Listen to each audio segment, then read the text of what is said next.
大家好，我是盼盼。本期视频给大家分享一个鱼肉保鲜的好方法。平时大家在保存鱼的时候，都喜欢直接套一个塑料袋放进冰箱里直接冷藏。其实这样做是不对的，这样保存的鱼肉不仅香味容易流失，而且还会产生大量细菌。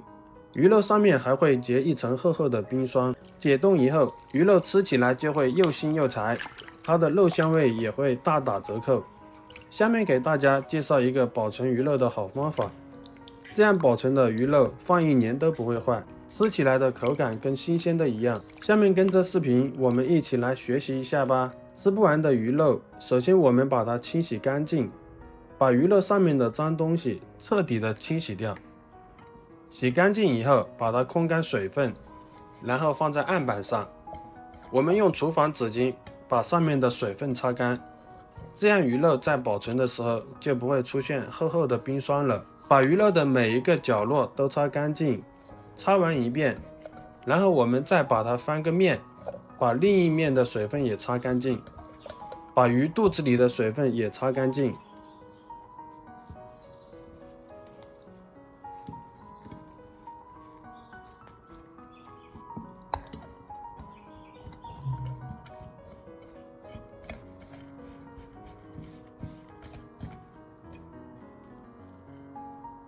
像这样的鱼，表面水分基本上已经没有了。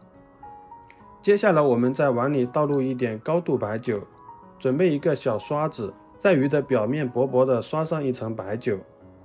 我们在刷的时候一定要涂抹均匀，保证它的每一个地方都要刷到，包括鱼的肚子里面。白酒可以起到杀菌消毒的作用，我们在上面涂一层白酒，可以大大的延长鱼肉的保质期。鱼肚子里的每一个角落也要涂抹均匀。全部涂抹完以后，我们再准备一个小碗，在里面加一点食用油，然后我们用刷子把油均匀的刷在鱼肉上面。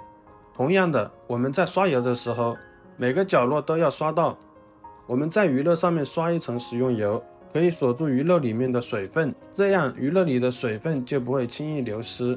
鱼的肚子里面也要薄薄的刷上一层食用油，这样鱼肉在化冻以后吃起来就不会又腥又柴了，也大大的保留了它本身的鲜味。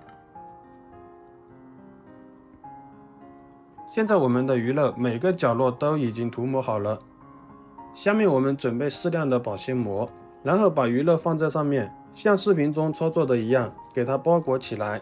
我们在包鱼肉的时候尽量紧实一些，不要留空气在里面，把鱼头和鱼尾的部分也包起来，让它彻底与空气隔绝，像这样就可以啦。下面我们再准备一张锡纸，然后把包好的鱼肉放在上面，从两边对折起来。我们在包的时候按压的紧一些，把里面的空气彻底挤出来。如果鱼比较大的话，我们可以放2张锡纸，用手把它按压的紧实一点，最后卷成这个样子就可以啦。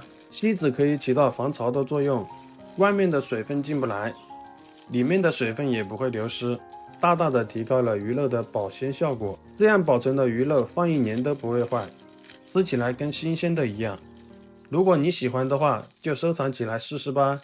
咱们下期视频见啦，拜拜。